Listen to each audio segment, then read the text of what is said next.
भाव अगर मूल सवाल पर फिर लौटें, एक और विषय है, उस पर बाद में चर्चा करेंगे। उत्तर प्रदेश में भारतीय जनता पार्टी की इन तमाम तरह की चुनौतियों के बीच जो आंदोलनजीवी बैठे हैं 7-8 महीने से, विपक्ष भी जिस तरह का भी है हल्ला गुल्ला मचाता ही रहता है। अभी जब कोविड-19 की दूसरी वेव आई थी, उस समय भी प्रयागराज की जो गंगा की रेती है वहां पर इतनी लाशें दफनाई गई हैं, ये किया गया है, वो किया गया है। न्यूयॉर्क टाइम्स में 7 कॉलम का फोटो छपवा दिया गया, सामूहिक चिताओं को अग्नि देने का फोटो छप गया। टूल किट हमारे सामने है, कांग्रेस ने क्या किया है और कौन निशाने पर था। इतने बड़े दुष्प्रचार के बावजूद, इतनी चुनौतियां, इतनी कठिनाइयों के बावजूद, और किस किस तरह की फोर्सेस लगी हुई हैं कि किसी भी तरीके से 2022 में भारतीय जनता पार्टी को रोका जा सके, ताकि 2024 में उनका काम थोड़ा सा आसान हो सके। होगा कि नहीं वो तो भविष्य बताएगा। लेकिन इन चुनौतियों के बावजूद अगर भारतीय जनता पार्टी उत्तर प्रदेश में जो ग्रास रूट लेवल के चुनाव हैं उनमें इतना बेहतर प्रदर्शन कर रही है और विपक्ष चारों खाने चित्त दिखाई दे रहा है, तो इसकी बड़ी वजहें क्या मानते हैं आप? इसको तो प्रो इनकम्बेंसी बोलते हैं ना, उनकी भाषा में बोलता हूँ।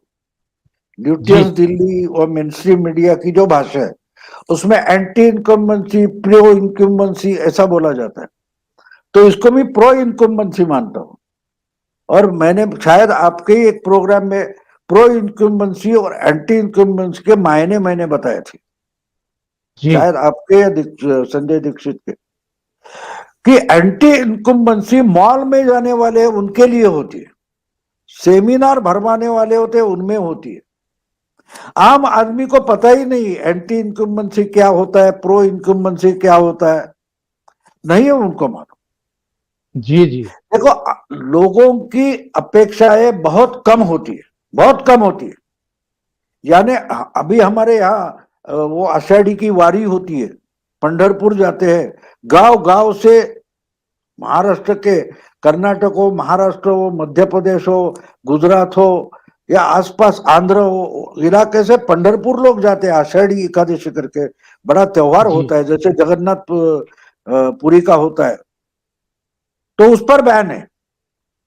जी जी लेकिन वहां जाने वाले अभी इतने लोग हैं, समझो 20-25 लाख लोग आते हैं, तो हर कोई मंदिर में अंदर नहीं जा सकता।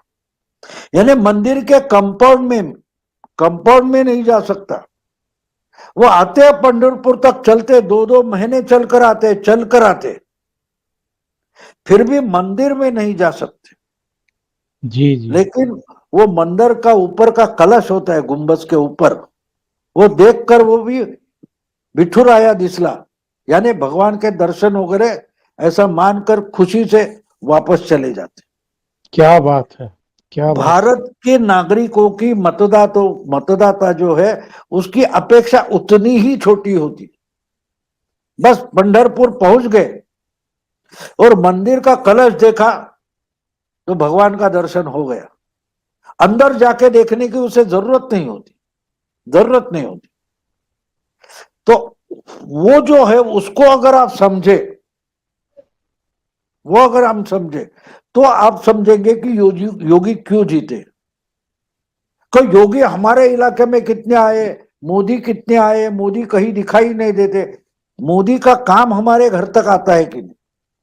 अगर देश में 8 करोड़ लोगों के घर में शौचालय बना, ऐसा गवर्नमेंट का दावा है, जी जी उसमें से कम 6 करोड़ भी हो गए, तो एक फैमिली में अगर 3 या 4 या 5 लोग हम पकड़े, तो 24 करोड़ लोगों को यह सुविधा पहुंची है, पहुंची है। मैंने इसके बारे में पिछले साल लिखा था, हमारे चीफ मिनिस्टर पूजा करने गए पंढरपुर में, और जाने वाले जो भक्त है उनको तो रोका गया था। तब मैंने बोला था कि आपको पंढरपुर का भगवान जो विठल है, पांडुरंग है, वो पंढरपुर में कैसे आए तो पता नहीं आपको, आप पूजा करने गए हो। पंढरपुर का विठ्ठल है, उसकी ख्याति क्या है, वो किस लिए जाना जाता है? पुंडलिका भेटी परब्रह्म आलेगा, यानी पुंडलिक नाम का पांडुरंग विठ्ठल का जो बड़ा भक्त था, वो अपने माँ बाप की सेवा में इतना इतना व्यग्र था कि आखिर में खुद भगवान उसे मिलने आए। जी जी। अरे बोले, अरे मैं तुझे दर्शन देने आया हूं, तू मेरे तरफ मुड़कर देखता नहीं।